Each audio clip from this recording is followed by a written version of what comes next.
welcome back to Wild and Free Art.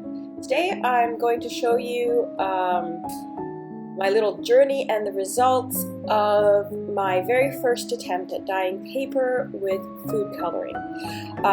The results are a bit mixed. You'll see at the end of the video, not displeasing, but not exactly what I was trying to get.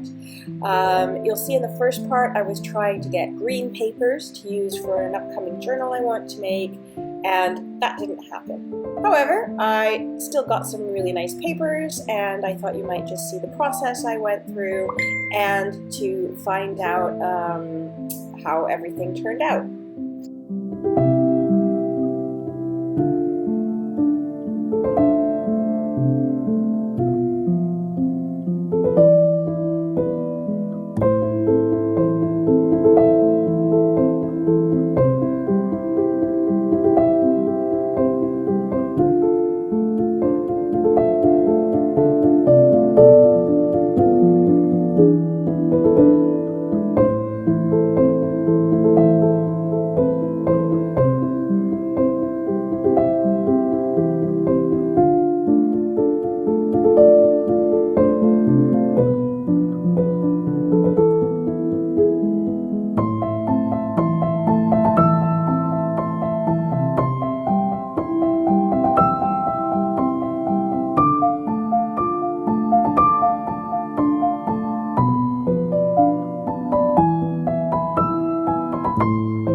Okay, so these are the results of my papers that I made using food coloring, and the results are, I don't know, I'd say mixed. It's not what I expected to come out, but I think I still like them. So this is the red food coloring that the jar had broken and it had dried out, and so I hadn't used it originally.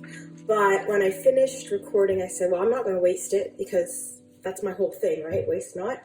So I put it in with the water. It kind of dissolved and reactivated, and so I was able to get some color out of it, and actually I really like how the papers turned out.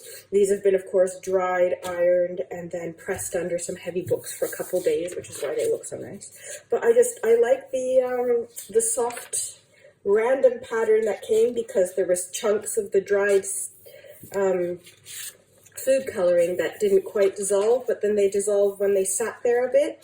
So I actually kind of like it, and I think that these ones are what I would consider the best results of my food coloring papers. So here instead are the ones that I was trying to make green by mixing the blue and the yellow food dye together, and they don't quite seem green. They look more bluish. It's kind of like the green color didn't really take. Yes, honey? So, I forgot where I was. Yeah, so it's not quite the green color that I wanted, and it is very subtle, but I got some interesting papers nonetheless. I also experimented, tried to put some alum in there and some baking soda just to see if it would change the colors. I tried adding some stencils and fabric in between to see if anything would happen. And as far as adding additives, nothing changed. So the alum didn't make the color stay more. The baking soda did not really change the color much. The stencils didn't do very much, but there was one successful one, which, as you can see, there's not even a lot of variation in color tone on these ones. They're kind of meh. So yeah, mixed results, but you can feel the difference in texture where I used baking soda, but that's something here. So here I had just put some blobs of the yellow on a cup, and you can kind of see some on that one. Here I think I was just splashing some bits of yellow and bits of just the blue by itself, and again sticking a cup on them just to try and get some interest in the paper, and that kind of worked. Nothing special on this one. So because I used an old rusty oven pan, the ones on the bottom usually get a lot more interest because of the rust that comes through. And so the bottom ones are the ones where I put that fabric curtain piece that has all the little loops on it, and you can actually see the pattern, and these papers have come out quite interesting. But I'm thanking the rust for that more than the actual food coloring. This one here, I think I accidentally got a blob of that magenta on there, but it's come out with some interest and some layers, kind of like a beach theme. That one's kind of plain. I mean, most of these are plain. This one was, I tried to put some stencil on them, and a little bit kind of worked, but you can't really see much of the pattern. This one has a few yellow blobs.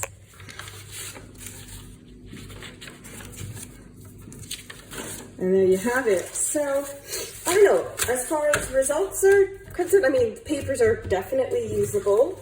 Some of them are even kind of really interesting and nice. Would I do it again?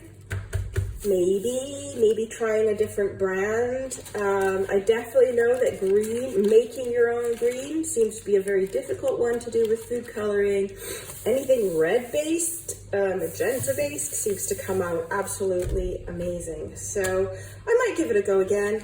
We'll have to see, but at the moment, this is what we've got. So still some nice papers.